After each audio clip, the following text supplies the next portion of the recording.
Baiklah, Assalamualaikum warahmatullahi wabarakatuh. Alhamdulillahirabbil alamin. Wassalatu wassalamu ala asrofil anbiya'i wal mursalin wa ala alihi wa washabihi rasulillahi ajmain. Puji syukur kita ucapkan kepada Allah Subhanahu wa taala yang mana telah melimpahkan rahmat dan karunia kepada kita semua sehingga kita dapat diberi kesempatan dan hidayahnya dan kesehatan sampai saat sekarang ini. Baiklah, terlebih dahulu izinkanlah saya memperkenalkan diri. Perkenalkan, nama saya Pres Megari, bisa dipanggil Pres. NIM 19067018, berasal dari Fakultas Teknik, jurusan Teknik Mesin, Prodi Pendidikan Teknik Mesin. Baiklah, pada kesempatan kali ini izinkanlah saya menyampaikan materi pada pertemuan kelima, yaitu tentang topik pembahasannya, yaitu yang pertama pengertian administrasi peserta didik, yang kedua proses administrasi peserta didik, instrumen administrasi peserta didik, manual dan elektronik, itu yang ketiga. Yang keempat adalah peran guru dalam administrasi peserta didik. Baiklah, tidak berlama-lama, izinkanlah saya membahas materi yang pertama, yaitu tentang pengertian administrasi peserta didik. Administrasi merupakan suatu proses yang dilakukan oleh suatu personil atau kelompok dalam suatu organisasi untuk mencapai tujuan organisasi tersebut. Di dalam mencapai tujuan organisasi tersebut, ada peserta didik atau murid atau siswa dalam KBBI Nur Hasanah 2007-345, berarti orang anak yang sedang berguru belajar bersekolah. Jadi, dapat disimpulkan secara ringkas bahwa administrasi peserta didik adalah suatu proses yang dilakukan oleh suatu personil kelompok dalam upaya mengelola peserta didik atau siswa untuk mencapai tujuan pendidikan. Baiklah, dalam mengenai pengertian tersebut ada beberapa ahli yang menyampaikannya. Yang pertama yaitu menurut Subcipto, yang kedua ada menurut Suharsimi, yang ketiga ada menurut Asnawir. Dari berbagai pendapat dari beberapa para ahli dapat disimpulkan bahwa administrasi peserta didik adalah suatu proses atau kegiatan yang dilakukan terhadap siswa, mulai dari perencanaan, penerimaan peserta didik sampai peserta didik menamatkan pendidikannya guna mencapai tujuan pendidikan secara efektif dan efisien. Baiklah, pada materi kedua yaitu tentang tujuan administrasi peserta didik. Secara umum, tujuan administrasi peserta atau kesiswaan adalah mengatur kegiatan-kegiatan siswa agar kegiatan-kegiatan tersebut menunjang proses belajar mengajar di sekolah.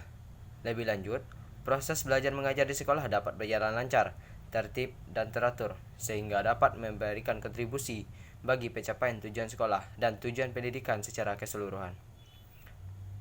Di dalam hal tersebut, tujuan administrasi pendidikan di dalam kesiswaan adalah sebagai berikut.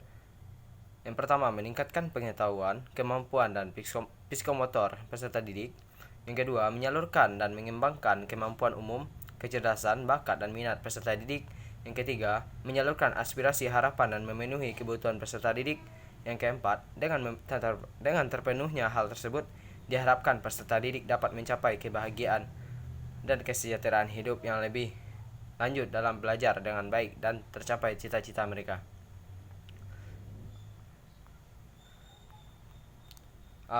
Dan demikian dapat disimpulkan bahwa tujuan administrasi peserta didik dalam pendidikan adalah secara umum adalah untuk mengatur semua kegiatan yang berkaitan peserta didik agar proses belajar mengajar berjalan secara efektif dan efisien sehingga tujuan pendidikan dapat tercapai dengan maksimal.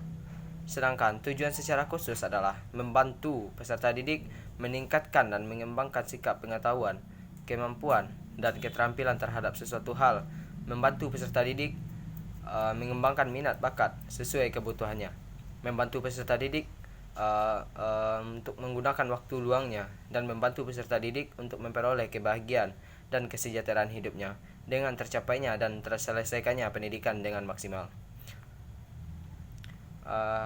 Proses administrasi peserta didik menurut Sutisna yaitu perencanaan dan penerimaan siswa baru Dalam perencanaan ada beberapa kegiatan yang dilakukan. Yang pertama yaitu penerapan daya tampung sekolah. Yang kedua adalah penetapan syarat calon siswa.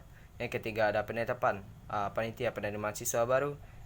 Dan di dalam penerima siswa baru, adapun kegiatan yang dilakukan adalah mengadakan publikasi, mempersiapkan formulir pendaftaran, menerima atau melayani pendaftaran, melaksanakan penyaringan, pengumuman calon yang diterima, membuat laporan pertanggungjawaban. Dan yang kedua ada orientasi siswa baru, yaitu memperkenalkan fasilitas sekolah, memperkenalkan sivitas akademi, memperkenalkan program sekolah. Yang ketiga ada pengaturan disiplin dan tata tertib. Yang keempat pembinaan kesiswaan. Berdasarkan pendapat di atas, maka dapat disimpulkan bahwa dalam administrasi peserta didik ada proses atau kegiatan yang dilakukan oleh administrator, yaitu kegiatan awal tahun pelajaran yang meliputi perencanaan, penetapan syarat-syarat peserta didik baru, pembentukan panitia. Yang kedua, selama tahun pelajaran yang meliputi kegiatan orientasi untuk peserta didik baru, peraturan kehadiran peserta didik, promosi dan mutasi peserta didik. Yang ketiga, akhir tahun ajaran, pelaksanaan kegiatan yang menyangkut tentang pelaksanaan ujian nasional dan kenaikan kelas, serta pemberhentian peserta didik dari sekolah karena tamat. Dan materi yang ketiga adalah instrumen administrasi peserta didik. Untuk mempermudah dan memperlancar jalannya administrasi kesiswaan, maka perlu ditunjang oleh berbagai instrumen atau alat kelengkapan yang diperlukan. Instrumen yang dimaksud adalah lain berupa buku-buku, format-format yang digunakan untuk merekam semua data dan informasi yang berkenaan dengan siswa. Adapun instrumen-instrumen yang dimaksud antara lain, yang pertama buku induk. Yang dimaksud dengan buku induk adalah merupakan buku pokok karena di dalamnya memuat semua informasi yang dianggap lengkap mengenai keadaan siswa. Yang kedua ada buku kelaper. Buku ini berfungsi untuk membantu buku induk membuat data murid yang penting-penting. Yang ketiga ada buku atau daftar keadaan siswa.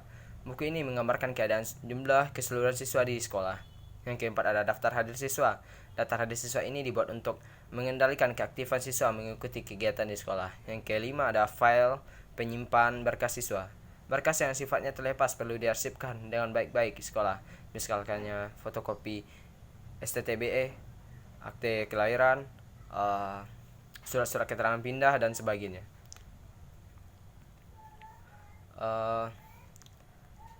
Baiklah, berdasarkan pendapat-pendapat para ahli, dapat disimpulkan bahwa instrumen dalam administrasi peserta didik adalah buku induk, buku kelaper, buku daftar keadaan siswa, buku daftar hadir siswa, catatan tata tertib sekolah, buku catatan prestasi siswa, dan buku mutasi.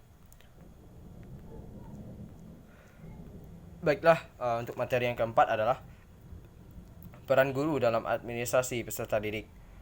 Menurut Sucipto, adapun peranan guru dalam administrasi murid adalah sebagai panitia penerima murid. Yang kedua, berperan dalam memudahkan murid agar dapat beradaptasi cepat dengan lingkungan sekolah.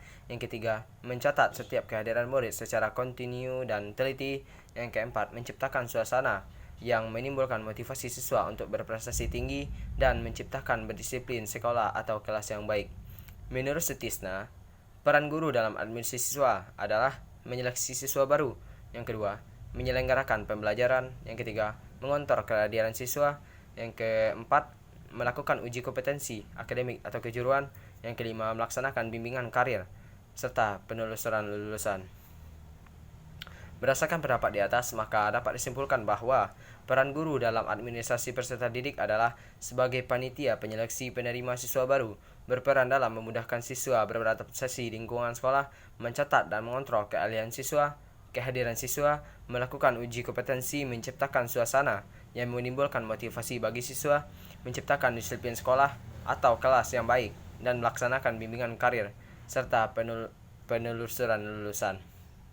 Baik, dari keempat materi yang saya sampaikan dapat disimpulkan bahwa administrasi peserta didik adalah suatu proses atau kegiatan yang dilakukan terhadap siswa, mulai dari perencanaan penerimaan peserta didik sampai peserta didik menamatkan pendidikannya, guna mencapai tujuan pendidikan secara efisien dan efektivitas.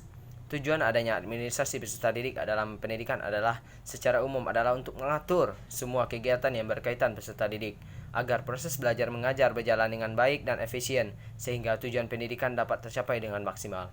Dalam administrasi peserta didik, ada proses atau kegiatan yang dilakukan oleh administrator. Yang pertama, kegiatan awal tahun pelajaran yang meliputi perencanaan. Yang kedua, selama tahun pelajaran yang meliputi kegiatan orientasi untuk peserta didik baru. Yang ketiga, akhir tahun ajaran yang melaksanakan kegiatan yang menyangkut tentang pelaksanaan ujian nasional. Instrumen dalam administrasi peserta didik adalah buku induk, buku kelapar, buku daftar keadaan siswa, buku daftar hadir siswa, catatan tata tertib sekolah, buku catatan prestasi siswa, dan buku mutasi.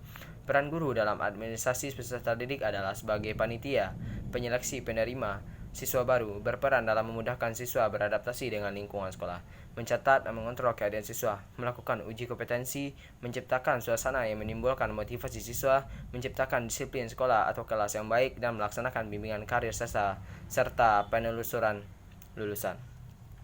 Baiklah, mungkin itu saja yang bisa saya sampaikan. Kalau ada ucapan atau kata-kata saya yang kurang jelas, mohon dimaafkan. Wabillahi taufiq wal hidayah. Wassalamualaikum warahmatullahi wabarakatuh.